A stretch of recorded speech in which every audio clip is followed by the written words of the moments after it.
கேனுக்கும் கூட்டுக்கும் என்ன வித்தியாசம் இந்த வீடியோல பார்க்கலாம் வாங்க. கேன் எப்பெல்லாம் யூஸ் பண்ணலாம் அப்படின்னா, கரண்டா ஒரு விஷயம் நம்மளால பண்ண முடியும் அப்படிங்கும்போது கேன் யூஸ் பண்ணலாம். ஓகேங்களா? அதே மாதிரி ஃபியூச்சர்ல என்னால ஒரு விஷயம் பண்ண முடியும் அப்படிங்கும்போது நான் என்ன பண்ணிக்கலாம், கேன் யூஸ் பண்ணிக்கலாம். So for example, I can speak English. என்னால் இங்கிலீஷ் பேச முடியும். இது என்னால் கரண்ட்டாக பண்ண முடியும் இல்லைங்களா? ஸோ இந்த இடத்துல கேன் யூஸ் பண்ணலாம். அதுவே வந்து பார்த்தீங்கன்னா ஃபியூச்சரில் ஐ கேன் கம் டுமாரோ. என்னால் நாளைக்கு போக முடியும். கரெக்டுங்களா? ஸோ அப்போ என்ன பண்ணிக்கலாம், ஃபியூச்சரில் நம்ம கேன் யூஸ் பண்ணிக்கலாம். குட்டைங்கெல்லாம் யூஸ் பண்ணலாம் அப்படின்னா, பாஸ்ட்ல உங்களால் ஏதாவது ஒரு விஷயம் பண்ண முடிஞ்சிருக்கும், மேபி இப்போ பண்ண முடியாமல் இருந்திருக்கலாம். ஸோ அந்த இடத்துல நம்ம குட் யூஸ் பண்ணலாம். அண்ட் ஹைப்போதெட்டிக்கல் சுச்சுவேஷன், அதாவது எப்படின்னா இது பண்ண முடிஞ்சிருக்கலாம், பண்ண முடியாமல் இருக்கலாம். அந்த மாதிரி இடத்துல நம்ம குட் யூஸ் பண்ணலாம். ஓகே, இதுக்கு ஒரு எக்ஸாம்பிள் பார்க்கலாமா? I could study when I was in school. நான் ஸ்கூல்ல இருந்தபோது என்னால் படிக்க முடிஞ்சிச்சு.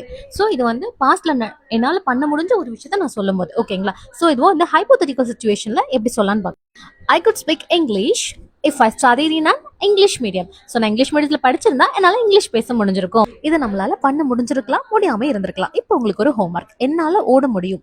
இதுக்கு கேன் வருமா குட் வருமா அப்படின்னு சொல்லிட்டு கமெண்ட்ல சொல்லுங்க.